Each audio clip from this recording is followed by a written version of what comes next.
Zeke the Plumber, Zeke the Plumber. Could your mask look any dumber? It ruffles and muffles your voice when you talk, and I can't guess your sex by the way that you walk. But a bit of backstory, I'll tell you that now, though I don't watch the show, so I'm not quite sure how. You may say out loud, if that's so, then why? I may not succeed, but I'll give it a try.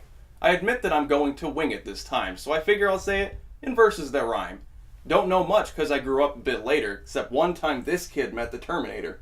Other than that, I struggle to know any more info about this show. I'm not a fan, my bad if that's rude, but it's still several light years ahead of Hey Dude.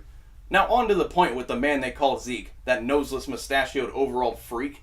A former custodian missing a nose, and call up Hee Haw because he raided their clothes. He's clearly a veteran of manual labor, and looks a little like Tim Allen's neighbor. Not much unique to Zeke's character though, because he's basically Freddy 2.0, by scaring the kids in their beds as they sleep and filling their bodies with terror so deep. But he'll never succeed in attaining that feat by unclogging a toilet that's not too discreet.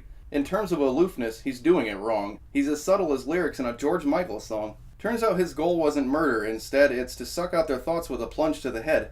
Now it's up to Budnick, and part of the deal is to find out firsthand if the story is real. With a small length of rope and a hodgepodge of crap, they manage to fashion a makeshift trap. In Scooby-Doo fashion, they capture the thug, and turns out to just be none other than Ugg! To get back at Ugg, they just leave him for dead, and let all his blood flow rush up to his head. But instead of him dying, he just hangs in place, while doing his bestest Jack Nicholson face. From out of the blue, as he's getting a grip, comes that clumsy speech-slurring campmate Donkey Lips. And oh, what a sight with a pumpkin for a mask, though why he's still wearing it, I choose not to ask. It's finally over, thank God that it is. Now bring on wild and crazy kids.